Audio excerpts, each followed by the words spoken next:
olha só as evidências de coerência na criação. Né? Porque, sabendo que as plantas não sobrevivem sem fotossíntese, como que Deus criou as plantas no terceiro dia, se o sol só foi criado no quarto dia? Ou seja, se a planta precisa do sol, como que Deus criou a planta primeiro e o sol depois? E a resposta aqui é muito simples, né? A planta ela não precisa do sol para sobreviver, ela precisa da luz. E a luz foi criada no primeiro dia. Haja luz e houve luz. Agora, que luz é essa? Aí nós vamos ver mais para frente. Tá?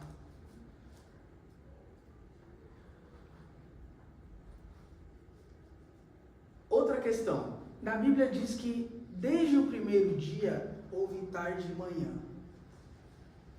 Agora, como que é possível isso se o sol foi criado apenas no quarto dia? Porque a gente sabe que está de dia, que está de noite, que está de tarde, que está de manhã por causa do sol, né? Se o sol está nascendo, está de manhã. Se o sol está se pondo, está anoitecendo. Sem o sol, com ele sendo criado só no quarto dia, como que a Bíblia diz que desde o primeiro dia teve tarde e manhã? E a resposta aqui é o seguinte: os dias, eles não são medidos pelo sol. Os dias são medidos pela rotação do planeta. Então a gente sabe que por que o nosso dia tem 24 horas? Porque o planeta Terra ele precisa de 24 horas para dar uma volta completa. Tá? Então a medição do dia ela não está ligada ao Sol. Tanto que existem galáxias, existem planetas em outras galáxias que estão no absoluto escuro. E dá para medir, né? A gente consegue medir a duração de dia dela como? Pela rotação. Tá? Agora, se o Sol só foi criado no quarto dia, que luz é essa criada no primeiro? Né? Gênesis 1:3 diz, Deus disse, haja luz e houve luz. Que luz é essa? Seria, meus irmãos, todo espectro de radiação eletromagnética. Por exemplo, existe a luz visível, que estamos acostumados, mas existe a luz infravermelha, que às vezes na praia, sem o protetor solar, e sem sol, coberto de nuvens, mesmo assim você vai se queimar. Né? Por quê? A radiação infravermelha, ela passa pela nuvem como se a nuvem não estivesse ali. Né? Essa radiação está muito relacionada com o que a gente chama de calor. Porque veja bem, no segundo dia tinha água em estado líquido. Para ter água em estado líquido, tem que ter calor. Se tem calor, tem que ter radiação eletromagnética, que no caso é a infravermelha. Então, que luz é essa criada no primeiro dia? É a luz infravermelha. Tá? Todo o espectro de radiação eletromagnética. Agora, olha só que fascinante. Vamos nos aprofundar aqui na criação da Eva. Nós vamos pegar ali do Gênesis 2, do 21 ao 22. Ele diz assim: então o Senhor Deus fez o homem cair em profundo sono. E enquanto este dormia, tirou-lhe uma das costelas, fechando o lugar com carne. Com a costela que havia tirado do homem, o Senhor Deus fez uma mulher e a levou até ele. Agora vamos nos aprofundar aqui, destrinchar essa passagem. Né? A primeira parte. Então, o Senhor Deus fez o homem cair em profundo sono. Claro, porque Adão seria operado. Né? Deus aplicou nele ali uma anestesia geral. Quando a gente vai passar por uma cirurgia, o que o doutor faz? Ele faz a gente cair em profundo sono. Então, com Adão aqui não foi diferente, foi exatamente o que Deus fez, porque Adão seria operado. Tá? Agora, por que a costela? Por que Deus tirou a costela de Adão? Quando vai ocorrer uma clonagem, né, é necessário células-tronco.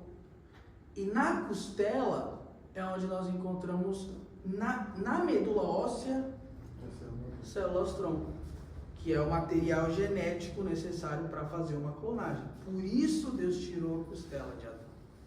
Olha só. Biogenética, né? Exatamente. E os caras achando que Adão foi a primeira. Eva foi a primeira, né? Passa um, por favor. E aí depois fecha o lugar com carne. Faz uma cirurgia de reparação para não ficar nada defeituoso. Exatamente como acontece, né, quando você vai fazer uma cirurgia, né, o doutor depois ele fecha o lugar, certo? Fechando o lugar com carne. Sim. Com a costela que havia tirado do homem, o Senhor Deus fez uma mulher e a levou até ele, né? Agora que ele possui o material genético, ele efetua a clonagem ali e a engenharia genética. Não é incrível? Mas aí entra o que o irmão Eliseu trouxe, né? Nós precisamos ter o equilíbrio entre a fé e a ciência. Existem coisas feitas por Deus que não precisam de explicação científica. Por mais que seja, né, eu acho fascinante essas explicações, né? Por que a planta veio primeiro se precisa do sol? Agora, não é como se Deus precisasse de uma explicação científica, né? Porque se ele quisesse ter criado a planta, mesmo sem nenhuma luz, teria feito. Se ele quisesse criar Eva, né, tirando outra parte do corpo de Adão, ele teria feito. Porque nós temos que obedecer às leis da física, né? a lei da gravidade. Nós somos obrigados a seguir as leis estranhas e desconhecidas, né? Agora, Deus não. Deus é o autor dessas leis. Ele não está preso a elas. Por mais que ele possa se utilizar dessas leis para fazer as coisas. Agora, ele não está limitado a elas. Por isso, nós temos que ter o equilíbrio, porque aí existem os irmãos que querem negar totalmente a ciência. Só que existem outros irmãos também que querem explicar cientificamente tudo o que Deus faz. E aí a gente precisa de um equilíbrio, né? Até porque Deus faz o sobrenatural, Deus faz o impossível, né? Então, querer explicar de forma científica tudo o que Deus faz, uma hora vai se decepcionar. Eu costumo dizer que milagre é tudo aquilo que a ciência não consegue explicar. É milagre. Porque se a ciência consegue explicar, você tem ali uma explicação racional e científica. Então, ninguém vai supor que aquilo foi algo divino, porque tem uma explicação racional para aquilo. Agora, o que foge da explicação científica, aí a gente denomina como milagre. Exatamente. E aí é necessária a fé. Mas a natureza caída do homem, do pecador, a mente não é capaz de compreender tudo aquilo que Deus é capaz de fazer. Claro. Por isso existem coisas que não tem. A queda influenciou todas as áreas do homem, impactou todas as áreas do homem, inclusive o relacionamento dela com Deus. Exatamente. Agora, isso não significa que a ciência não pode nos proporcionar testemunhos e evidências sobre a nossa fé, sobre as escrituras, né? Olha só.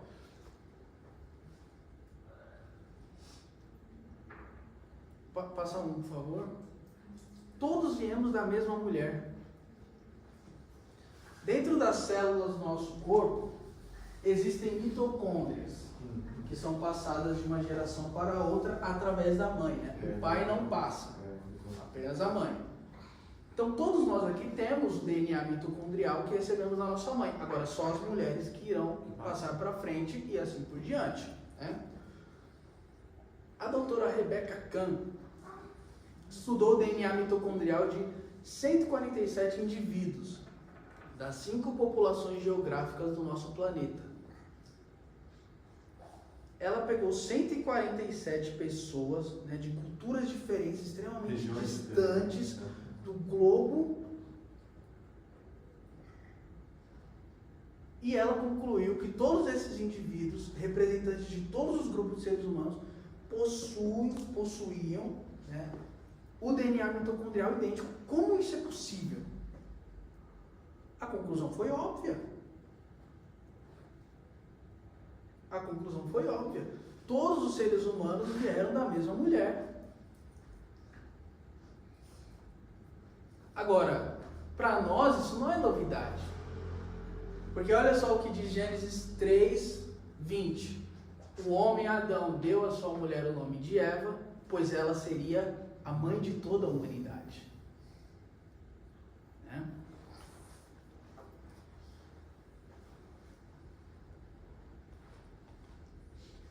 Olha só o que diz em Gênesis 2:7. O Senhor Deus modelou o homem com barro da terra, soprou-lhe nas narinas e deu-lhe respiração e vida. E o homem tornou-se um ser vivo. Nós viemos do barro. À luz das Escrituras, nós compreendemos que viemos do barro.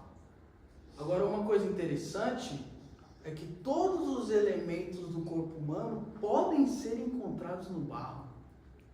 A composição do corpo humano, em termos de elementos químicos, é bastante diversificada.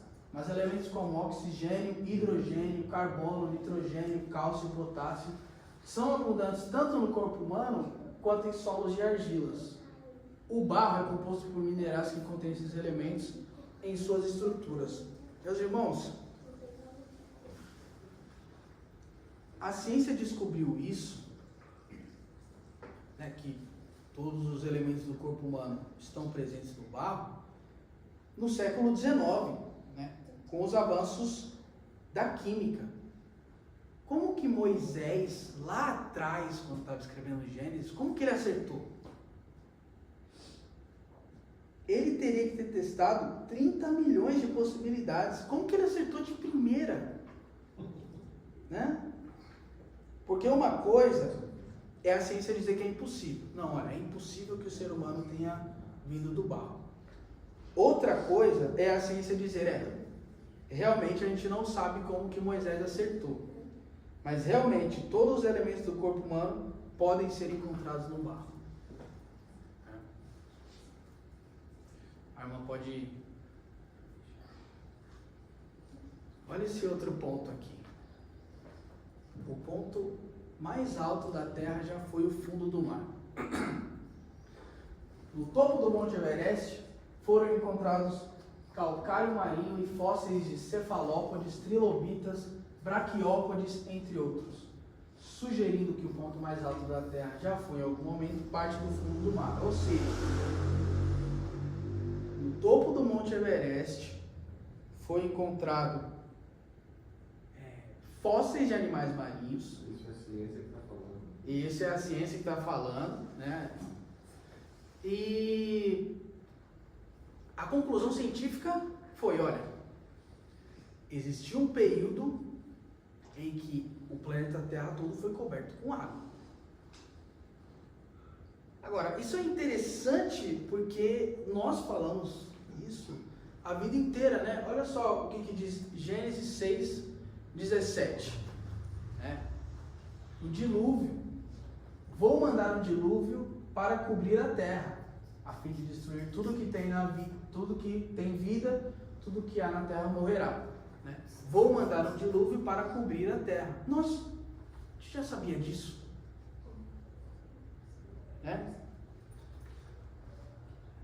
A questão é que quando a gente falava, olha, nós acreditamos à luz das Escrituras que a terra houve um período que foi coberta completamente por água, que foi na época do dilúvio. Não, mas isso é impossível, porque a pressão atmosférica seria catastrófica, né? E isso é incompatível com as leis da física.